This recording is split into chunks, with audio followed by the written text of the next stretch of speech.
Soyez les bienvenus, encore une fois, et merci d'être persistant, d'accrocher. C'est l'une des qualités des entrepreneurs, c'est de ne pas lâcher, de jamais se décourager. Tout le monde a des contraintes le dimanche, le week-end, mais vous êtes toujours là et c'est très bien. C'est comme ça qu'on réussit dans la vie, c'est comme ça qu'on arrive à atteindre ses objectifs. C'est une caractéristique, c'est une cape qu'on va voir d'ici quelques semaines. La cape de la persistance, qui est un élément clé de la réussite de beaucoup d'entrepreneurs performants. Alors aujourd'hui, nous allons voir la cape de planification, qui est une cape extrêmement importante, et nous allons voir la suite du business plan.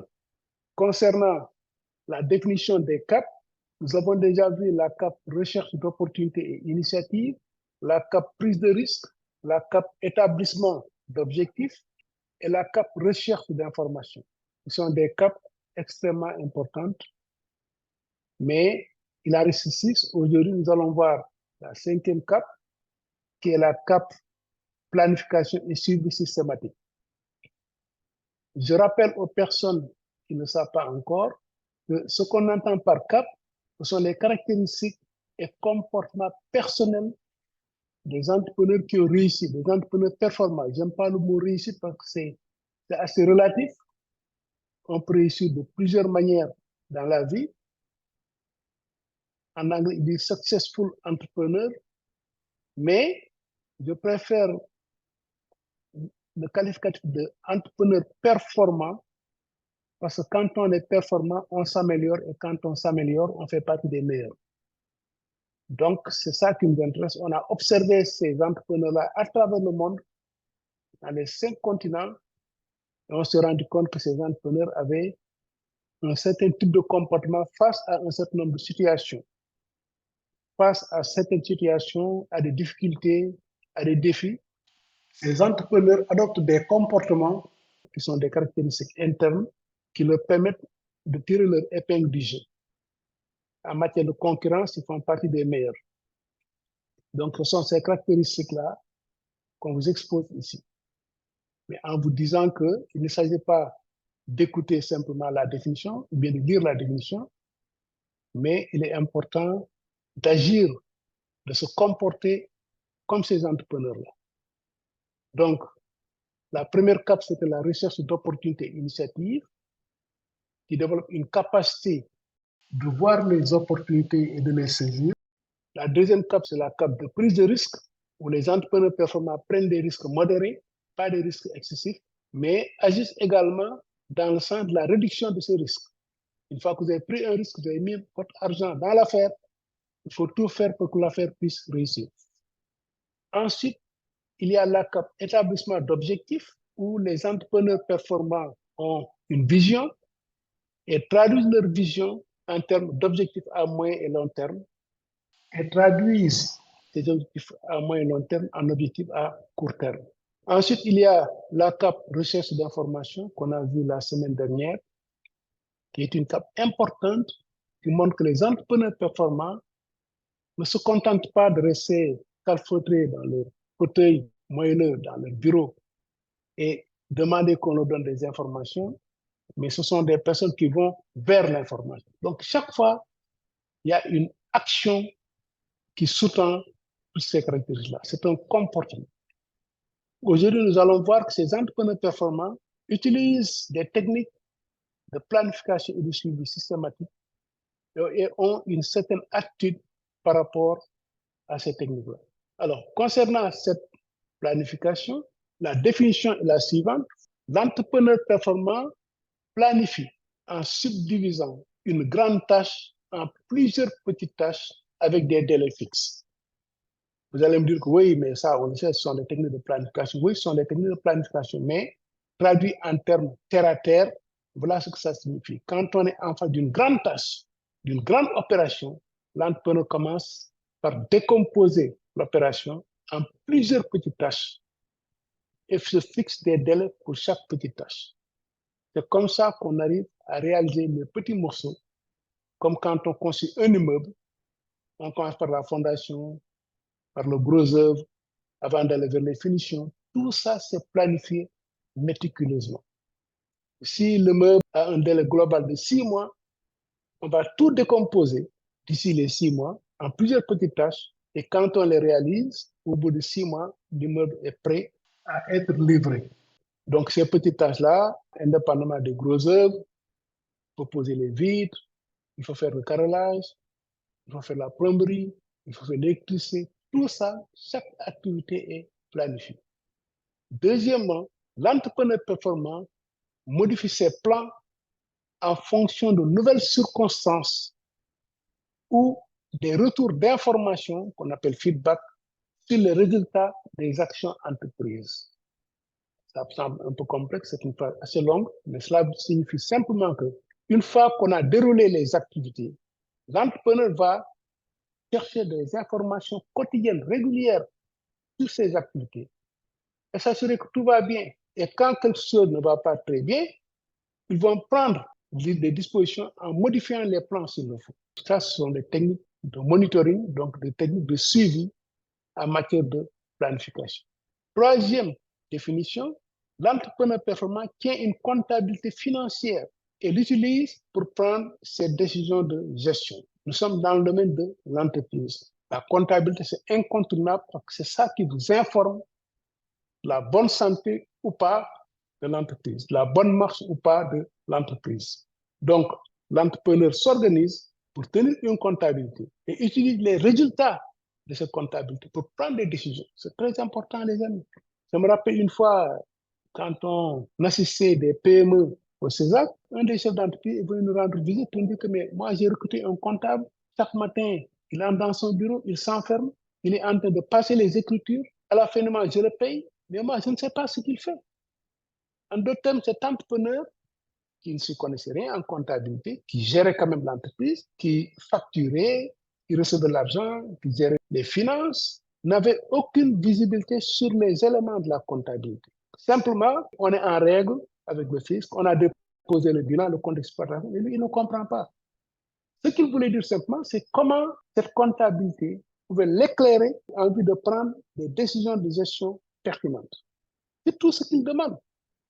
Effectivement, il y avait un problème d'organisation et dans le conseil qu'on a fourni aux chefs d'entreprise et aux comptables, c'était justement de faire en sorte que la comptabilité puisse faire remonter un certain nombre d'informations. Par exemple, s'il y a une tension de trésorerie, qu'on anticipe à la fin du mois au risque de ne pas payer les salaires, qu'il soit alerté suffisamment à temps pour qu'il puisse prendre ses dispositions, soit accélérer le paiement auprès d'un client, anticiper le paiement, ou bien aller voir son banquier pour avoir une facilité de trésorerie.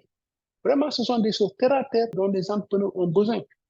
Mais il ne s'agit pas de former les entrepreneurs en comptabilité. Ça n'a aucun sens. Ce pas des comptables.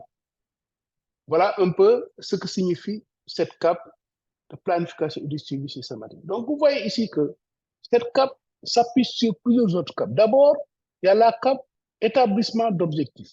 La cape planification s'appuie sur l'établissement d'objectifs parce qu'on ne peut rien planifier sans objectif. Il faut d'abord se fixer un objectif. Je veux construire un immeuble sur une surface de 150 mètres carrés d'ici les 6 prochains mois. Un immeuble à 2 étages d'ici les 6 prochains mois. C'est quelque chose de très précis. À partir de ce moment-là, c'est la cape établissement d'objectifs que l'entrepreneur va utiliser. Il établit des objectifs à long terme qui ont une signification personnelle et font face à un défi. Il établit des objectifs à court terme qui sont mesurables.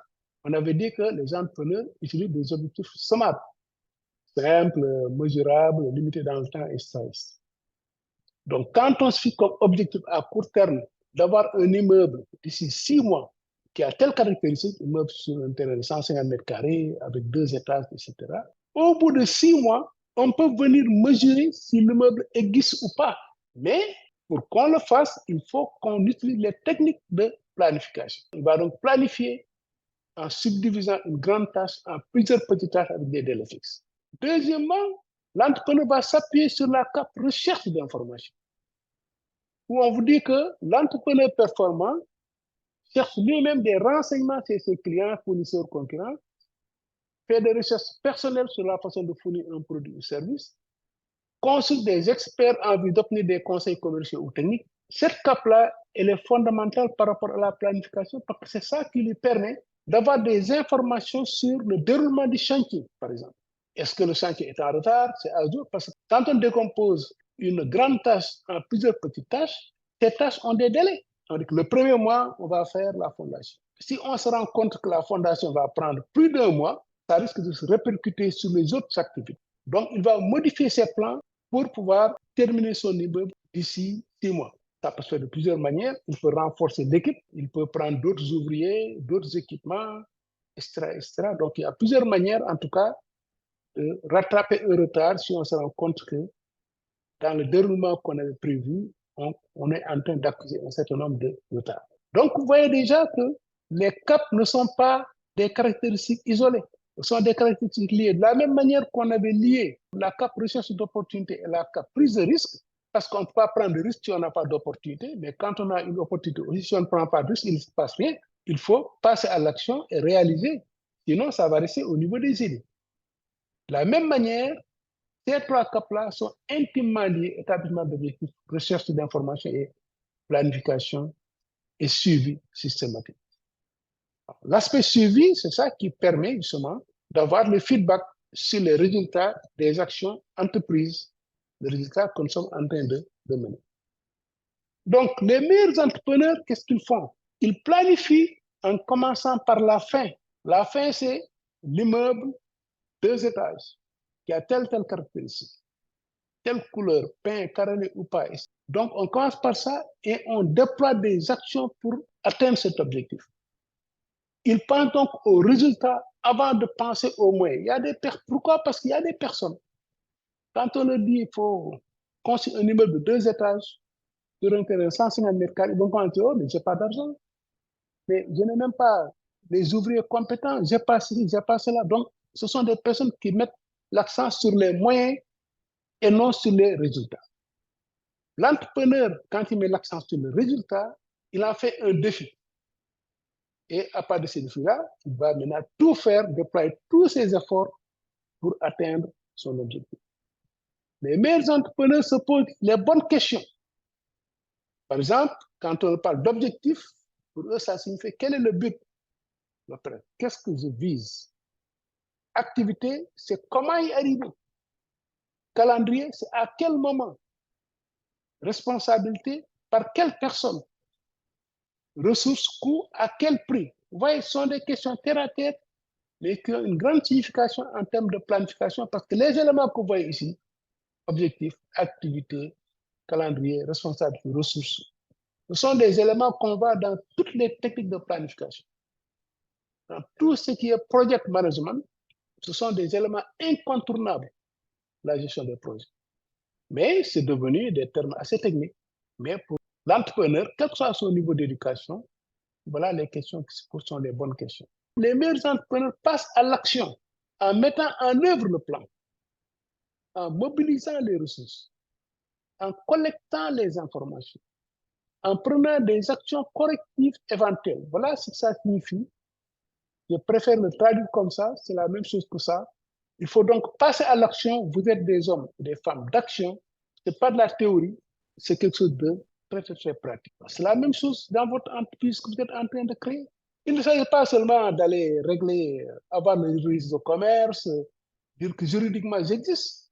Il faut passer à l'action et mettre en œuvre un certain nombre d'activités en vue de voir le jour, de voir votre entreprise émerger et devenir une réalité. Au niveau des citations, j'en ai retenu une.